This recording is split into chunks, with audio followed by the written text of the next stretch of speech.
You're not scared of success. You're scared your identity won't survive it.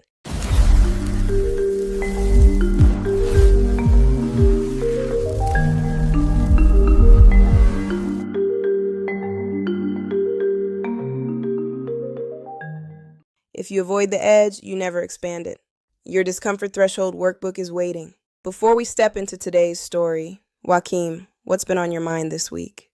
I keep thinking about how many people fear the very future they asked for, not because they're unprepared, but because their identity hasn't caught up yet.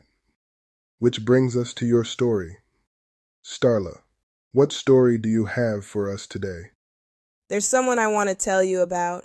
A woman who has more brilliance than she allows herself to believe. She creates beautifully in private, notebooks full of ideas, voice notes she never plays back, projects half built but glowing with potential. But whenever she thinks about sharing her work, something in her chest tightens, like she's about to step on stage in front of a world she never asked for. So she hides, behind timing, behind maybe next month, behind when things calm down. And the wild part, she's not afraid of failing. She's afraid of confirming the truth she's been whispering to herself for years. What if I actually can do this?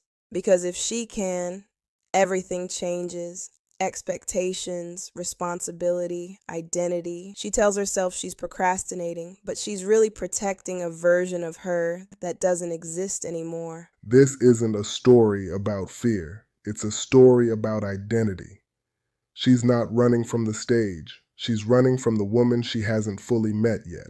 Every pour comes with a poem. Just scan the mug. I'll meet you there. People think hiding is a confidence issue.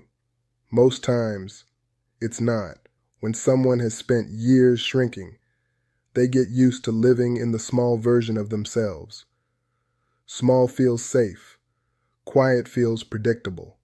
Not showing up feels like control. So when a moment arrives that requires expansion, their whole system panics. Not because they can't do it, but because they've outgrown the identity they've been protecting. The real fear isn't visibility, it's responsibility. If she steps into her potential, she has to stop pretending she's confused. And that's the moment she's standing in. The moment where her old identity says, "Stay small, you know this place." And her new identity whispers, "You know you don't belong here anymore." She's not broken.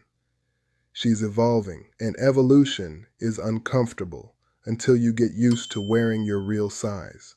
You know what's wild about her story? We look at her like, wow, she had all these ideas and never finished anything.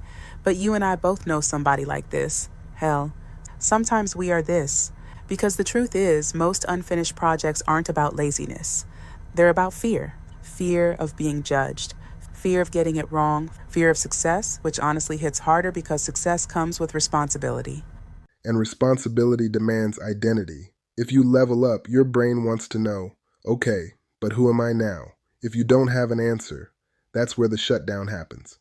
And think about how this shows up in real life. You start a business, suddenly your nervous system is like, oh, we're visible now. Let's panic. You open a notebook to write. Your mind goes, perfect. Let's overthink for 3 hours. You finally get momentum. Boom. You sabotage it with a new idea so you don't have to commit to finishing the first one. It's hard to pick a door when every door leads to a different version of you. So you stand in the hallway pretending you're researching, but really you're grieving the identity you might have to let go of. And that's why her story matters, because it's not about projects, it's about permission. Permission to decide, permission to choose yourself, permission to finish what fear keeps interrupting. And if you've been stuck in that same loop, take this as your sign. It's okay to finish. It's okay to step into the new you. Your people are waiting. You are already equipped for the rooms you keep avoiding. You don't need permission. You need arrival. Tonight, take 3 minutes and sit with the version of you who isn't scared. Not the polished version, not the perfect one, just the honest one. Ask her one question. What would you do if fear wasn't in the room? Write down the first answer that comes up. Don't edit it. Don't explain it. Let it stand. There's a difference between knowing the theory and doing the work. The Mental BBL course walks you through the real science behind your patterns and how to break them. Scan the code. This is a Visionary Power Studios presentation.